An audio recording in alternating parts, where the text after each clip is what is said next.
हे दोस्तों, इस वीडियो में हम लोग सीखने वाले हैं पार्श्वक्रम संयोजन किसे कहते हैं।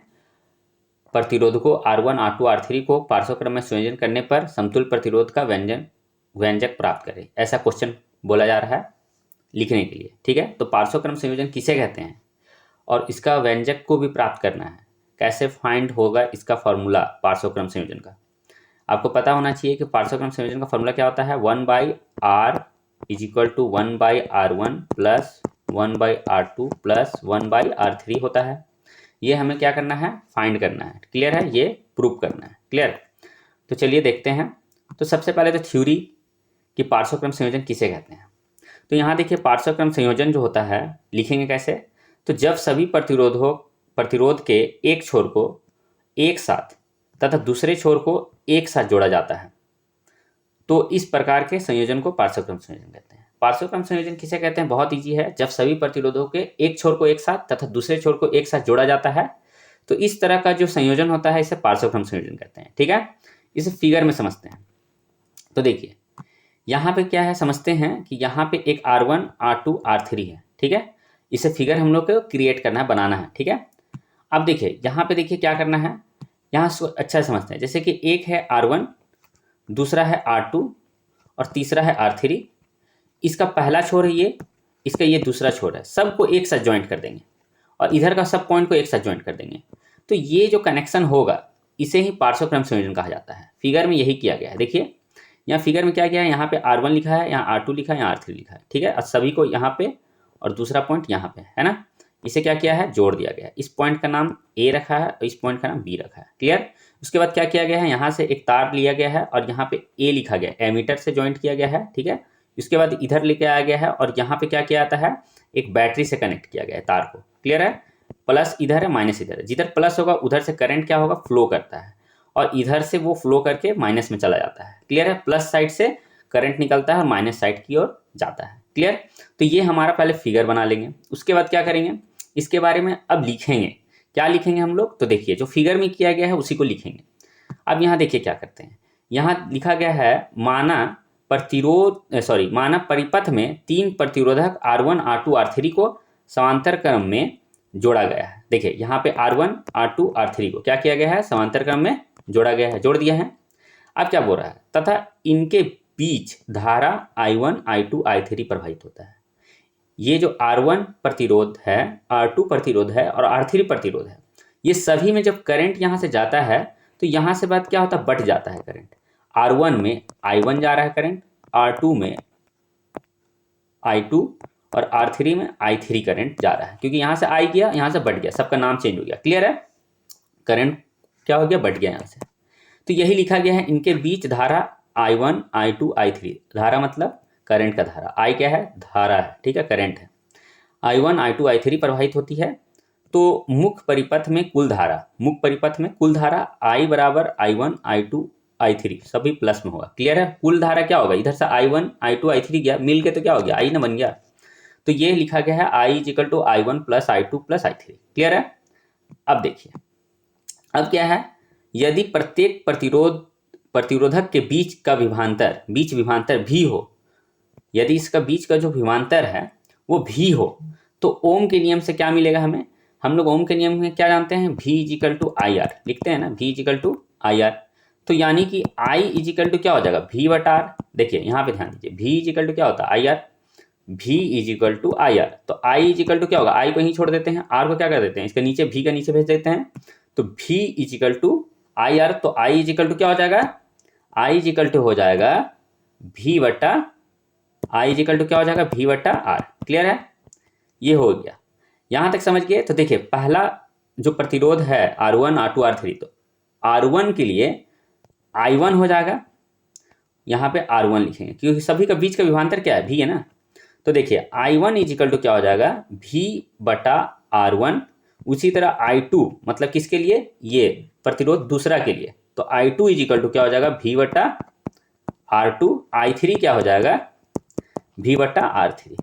ठीक है, यहाँ से गया करंट I, यहाँ पे I1, I2, I3 बटा, तो इसी के लिए I1 इक्वल टू क्या हो जाएगा, यहाँ पे R1 के लिए तो I इक्वल टू V बटा R1। क्लियर है, तो यहाँ पे आप देखेंगे कि जितने भी थे I is equal to we बटा R1, I2 is equal to we बटा R2, I3 is equal to we बटा R3, सभी को इक्वेशन मान लेंगे 1 2 3, इक्वेशन 1 2 एंड 3। क्लियर है? अब सभी इक्वेशन को 1 2 3 इक्वेशन को क्या करेंगे, सभी को क्या करेंगे, जोड़ देंगे। सभी को क्या कर देंगे, ऐड कर देंगे, जोड़ देंगे। तो जोड़ने से हम लोग क्या मिलेगा, तो चलिए देखते हैं। तो देखिए सभी को I1 I2 I3 को जोड़ देंगे तो यहाँ पे क्या होगा, I1 plus I2 plus I3। तो ये देखिए I1 plus I2 plus I3। अब इज इक्वल टू दे देंगे यहाँ पे, ऊपर में क्या V बटा R1 प्लस लिख देंगे V बटा R2 प्लस लिख देंगे V बटा R3, लिख सकते हैं। तो यही चीज को यहाँ पे लिखा हुआ है V बटा R1 प्लस V बटा R2 प्लस V बटा R3। क्लियर है? अब देखिए ये हम लोग जान रहे थे कि यहाँ पे ऊपर देखिए I इज इक्वल टू क्या था, I बराबर ही ना I1 plus I2 plus I3 था। तो इससे हम लोग पूरा को क्या लिख सकते हैं, I लिख सकते हैं। तो यहाँ लिख दिया गया है I1 plus I2 plus I3 को क्या किया गया है, यहाँ पे I लिख दिया गया है। क्लियर है? अब देखिए यहाँ पे I लिख दिए। अब यहाँ देखिए V है, सबके ऊपर में क्या है, V है। तो सभी का V को क्या किया गया, कॉमन निकाल लेते हैं। तो V को हम लोग क्या किए, कॉमन निकाल लिए, ब्रैकेट दे दिए। तो जब V बाहर निकल गया तो इसका ऊपर क्या बचेगा, कुछ नहीं बचेगा, 1 बचेगा। तो यहाँ लिखाएगा 1/R1 plus 1/R2 plus 1/R3। तो यहाँ पे लिखा गया है हमारा, क्या लिखा गया है, I is equal to V bracket under 1/R1 plus 1/R2 plus 1/R3 लिखा गया है। क्लियर है? अब इसे हम लोग इक्वेशन 4 मान लेंगे। क्लियर है ना? तो चलिए हम लोग इसे इक्वेशन क्या कर लिए, 4 मान लिए। यहाँ पे मान लिए 1 2 3। क्लियर है? अब इसके बाद 4 आ गया। क्लियर? अब देखिए क्या बोल रहा है, फिगर में चलते हैं। अब देखिए यहाँ लिखा है ए पॉइंट, यहाँ दिख रहा है ना, इसका नाम ए है और यहाँ का नाम क्या है, बी है।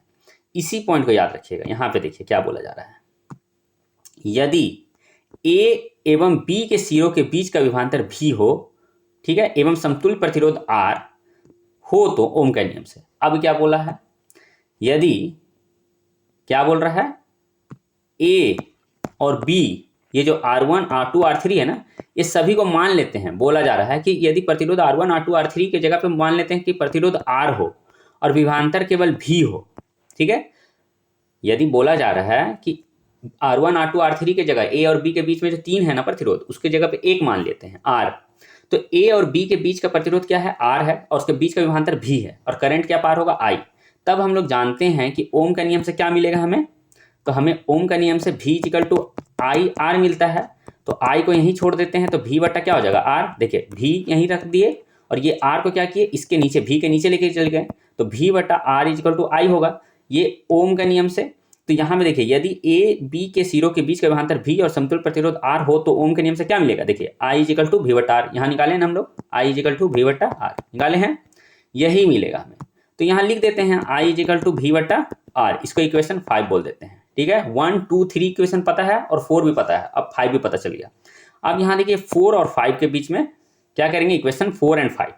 ठीक है, इक्वेशन 4 एंड 5। तो ध्यान दीजिए अब इक्वेशन 4 एंड 5 में क्या करेंगे, देखिए यहाँ पे 4 में यहाँ पे क्या लिखा गया, I, और यहाँ 5 में क्या लिखा गया, यहाँ 5 में क्या लिखा गया, I। ये I क्या है, दोनों इक्वल है। तो हम लोग क्या कर सकते हैं, ये I के जगह में, ये I के जगह में, ये I का बटा जो वैल्यू है, मतलब I is equal to V बटा R है, यहाँ पे V बटा R पुट कर सकते हैं। फिर से ध्यान दीजिए, यहाँ क्या लिखा है, I, यहाँ भी लिखा है I। ठीक है, इक्वेशन 4 5 से ले रहे हैं। तो ये I के जगह पे हम लोग, ये I का जगह V बटा R लिखा गया है, तो ये I का वैल्यू को हम लोग यहाँ पुट कर सकते हैं। तो यदि हम लोग ये V बटा R को यहाँ I के जगह लिख देंगे तो क्या लिखाएगा, V बटा R इज इक्वल टू, यहाँ में क्या लिखाएगा V, और ये चीज़ को पूरा को इक्वेशन को उतारेंगे, यहाँ पे क्या लिखेंगे 1/R1 plus 1/R2 plus 1/R3 लिखेंगे। अब देखिए दोनों तरफ भी क्या करेंगे, क्रॉस कर देंगे, काट देंगे, मतलब तो क्या बचेगा, 1/R is equal to 1/R1 plus 1/R2 plus 1/R3 ये मिलेगा, और हमें इसी को फाइंड करना था। ध्यान से देखिए, समझ गए, यहाँ पे ये क्या है 4, ये 5, ये I का वैल्यू को हम V बटा R यहाँ पे पुट कर देंगे, और V भी देखिए यहाँ पे लेके चले गए, यहाँ पुट किए तो यहाँ लिखा गया V बटा R। अब यहाँ V भी है, कैंसिल कर दिए तो क्या बचेगा, 1/R बचेगा केवल, क्योंकि 1 1 कैंसिल हुआ, और यहाँ पे क्या बचेगा, केवल ये चीज़ बच गया, क्योंकि V भी क्या हुआ, ऊपर ऊपर से काट दिया गया है। ये V और ये V को क्या किया है, काट दिया है, क्या बचेगा 1/R is equal to 1/R2 1/R3। ये हमें प्रूव करने का था, पार्श्वक्रम संयोजन किसे कहते हैं, तो पता चल गया। और इसे प्रूव करने का आएगा तो इस तरह से प्रूव करने का है। क्लियर है? तो इस तरह से इंपॉर्टेंट क्वेश्चन, ये बहुत इंपॉर्टेंट क्वेश्चन है पार्श्वक्रम संयोजन। और इसे आप सीख लीजिए, 2-4 बार प्रैक्टिस कीजिए। एग्जाम में इसे ज़्यादातर चांस प्रोबेबिलिटी है कि पूछ सकते हैं इसे, ठीक है, और ज़्यादा मार्क्स से पूछे जाएंगे हमेशा, ठीक है। यदि आप ध्यान देंगे, यदि आपके क्वेश्चन एग्जाम में पूछे जाए, जैक बोर्ड के स्टूडेंट के लिए तो ज़्यादा ही है, पार्श्वक्रम संयोजन किसे कहते हैं, केवल इतना पूछा जाए तो हमें क्या करना है, केवल ये बताना है कि पार्श्वक्रम संयोजन किसे कहते हैं और एक फिगर बना देने का अधिक से अधिक। लेकिन यही 3 मार्क्स के लिए पूछा जाएगा तो करना है। यदि 5 मार्क्स के लिए पूछा जाएगा तो हमें क्या करना होगा, ये फॉर्मूला भी प्रूव करके दिखाना होगा। कभी कभी क्या होता है, क्वेश्चन को लिखा जाता है उसके मार्क्स के आधार पर। यदि 1 नंबर के क्वेश्चन में पूछा जाए तो छोटा सा एग्जाम, मतलब छोटा सा थ्योरी लिखेंगे। 5 नंबर में लिखा जाए तो थोड़ा बड़ा करके लिखेंगे। तो इस तरह से आपका मार्क्स को, अब मार्क्स के आधार पर हम लोग क्या करेंगे, जितने भी अंक आएंगे उसके हिसाब से हम लोग उसका आंसर को लिखेंगे। क्लियर है? तो इस तरह के क्वेश्चन और भी सीखने के लिए चैनल को सब्सक्राइब करो। और ये वीडियो जरूर समझ आया होगा, और यदि समझ आया है तो जरूर एक वीडियो को लाइक करें। मिलते हैं इसी तरह के इंपॉर्टेंट वीडियो के साथ। Thanks for watching.